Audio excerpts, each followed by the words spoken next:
शांति नगर में एक बहुत धनवान सेठ रहता था। वैसे सेठ रहता तो शांति नगर में था, लेकिन उसको शांति जरा भी नहीं थी।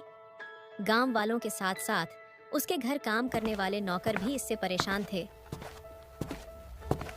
एक दिन रोहित सेठ से काम मांगने आया। पिछले कई दिनों से मुझे काम नहीं मिला। क्या कोई काम मिल जाएगा सेठ जी? हाँ, मिल जाएगा, मिल जाएगा। बिल्कुल सही जगह आए हो, लेकिन मेरी कुछ शर्तें हैं। अगर मानोगे तभी काम दूंगा। मैं आपकी सभी शर्तें मानने को तैयार हूँ। अच्छा, तो शर्तें सुन। पहली, मैं तुम्हें किसी भी समय काम दे सकता हूँ। दूसरी, तुझे एक ही बार भोजन मिलेगा। तीसरी, अगर तुमने खुद नौकरी छोड़ी तो मैं 1 महीने की पगार काट लूंगा। अगर शर्तें मंजूर हो तो काम पर जाओ। रोहित बेचारा मन मसोस कर काम पर चला गया। सेठ रोहित से बहुत काम करवाता और भोजन भी केवल एक बार देता। इससे रोहित दिन पर दिन कमजोर होता जा रहा था। आखिर एक दिन रोहित की हिम्मत ने जवाब दे दिया। सेठ जी, अब मैं आपके यहाँ काम नहीं कर पाऊंगा। मुझे मेरी पगार दे दो। मैं अपने घर जा रहा हूँ। पगार? कैसी पगार? सेठ जी, पूरा 1 महीना हो गया है काम करते हुए। मेरी 1 महीने की पगार तो बनती है। अबे घनचक्कर, तीसरी शर्त, तू खुद नौकरी छोड़ेगा तो 1 महीने की पगार काट दूंगा। वही मैंने काट दी। पगार कहाँ रखी? चुपचाप अपने घर निकल। बेचारा नौकर मन मसोस कर घर चल दिया। कितना कमीना सेठ है। बताओ, 1 महीना काम करवा के कहता है कैसी पगार। भगवान, अब आप ही इस सेठ को सबक सिखाना। अरे रोहित इतना बड़बड़ाते हुए कहाँ जा रहा है? अरे यार, मेरी छोड़ो। तुम बताओ यहाँ कहाँ आ गए? क्या कोई जरूरत थी? नहीं, मैं बस नौकरी करने यहाँ तक आ गया हूँ। उस सेठ के यहाँ बिल्कुल मत जाना, बहुत निर्दयी है। मेरी 1 महीने की पगार भी नहीं दी। मुझे केवल उसका नाम और पता बताओ। रोहित सेठ का नाम, घर का पता बता देता है और मोहित सेठ के पास जाता है। सेठ उसे अपनी शर्तें बताता है।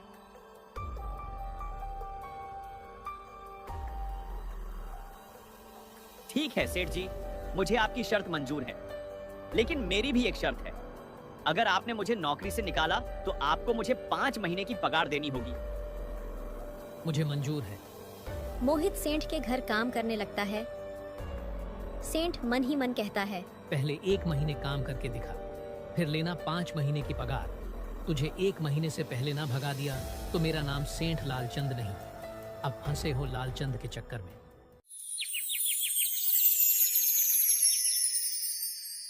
मोहित, ओ मोहित, कहाँ मर गया मोहित के बच्चे? क्या हुआ? मालिक मुझे क्यों बुलाया? जा, इनको चावल की गोदाम से 4 बोरी चावल की दे दे। जल्दी वापस आना, काम चोरी करके बैठ मत जाना। मोहित उस आदमी को 4 बोरी चावल दे देता है और गोदाम खुला छोड़कर चला जाता है। रात को चोर को गोदाम का सारा चावल चुरा ले जाते हैं।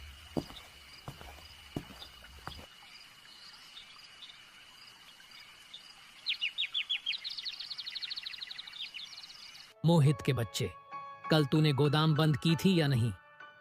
मालिक, आपने केवल चावल देकर वापस आने को कहा था, गोदाम बंद करने को बताया ही नहीं था।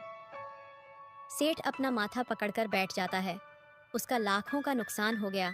चल भाग नालायक, तूने मुझे बर्बाद कर दिया। पता है तूने मेरा हजारों का नुकसान कर दिया।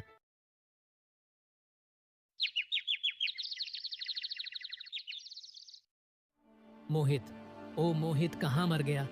क्या हुआ सेठ जी, मुझे क्यों बुलाया? कामचोर मोहित के बच्चे, बाजार जाना है कि नहीं जाना है? ठीक है मालिक, जा रहा हूँ, लेकिन बाजार दूर है तो आने में समय लगेगा। ठीक है, ठीक है, जल्दी जा और जितना मंगाया है उतना लेकर आना, नहीं तो पगार काट दूंगा तेरी। मोहित बाजार करने चला जाता है। सेठ जी, ये सब्जियां कहाँ रखनी है? जल्दी बताओ, मुझे बहुत सारे काम हैं। सेठ पहले से गुस्से में था। मोहित की आवाज सुनकर तेजी से बोला, सारी सब्जियां जानवरों को डालनी है। जानवरों को डाल दे सारी सब्जियां।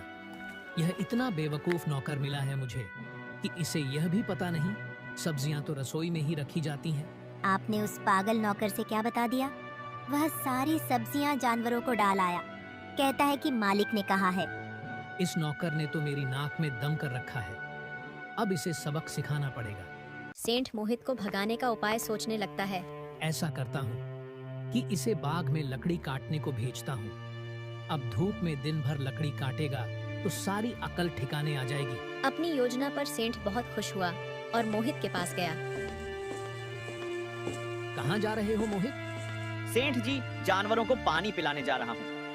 क्या कोई दूसरा काम है? हाँ, देखो वो जो मेरा बड़ा वाला बाग है उसमें लकड़ियाँ काटनी है। आज तुम दिन भर उसमें लकड़ी काटोगे, फिर मैं शाम को बैलगाड़ी में भर कर लाऊंगा।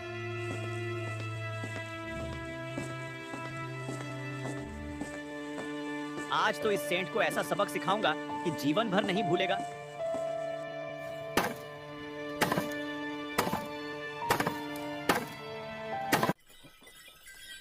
धीरे धीरे शाम होने लगी। सेंट बैलगाड़ी लेकर अपने बाग में पहुंचा और बाग को देखते ही गुस्से से चिल्लाकर बोला, अरे ओ नालायक, तूने यह क्या किया? मेरा सारा बाग उजाड़ डाला। मैंने तुझे लकड़ियां काटने को कहा था कि पेड़ काटने को कहा था? मालिक, आपने लकड़ी काटने को कहा था और लकड़ी तो पेड़ में ही होती है, तो मुझे मजबूरन पेड़ काटने पड़े। तू भाग जा, मैं तुझे नौकरी से निकाल रहा हूँ। जितना तूने काम नहीं किया उससे ज्यादा नुकसान करके रख दिया। सेठ जी, आप भूल रहे हैं। अगर आप मुझे नौकरी से निकालेंगे तो आपको 5 महीने की पगार देनी पड़ेगी। मैं तुझे 5 महीने की पगार दे सकता हूँ, लेकिन तुझे और नौकरी पर नहीं रख सकता, नहीं तो तुम मुझे मिटाकर ही रहेगा। सेंट शर्त के अनुसार 5 महीने की पगार मोहित को दे देता है और मोहित मुस्कुराता हुआ अपने घर चला जाता है। घर जाकर 1 महीने की पगार अपने दोस्त रोहित को दे देता है।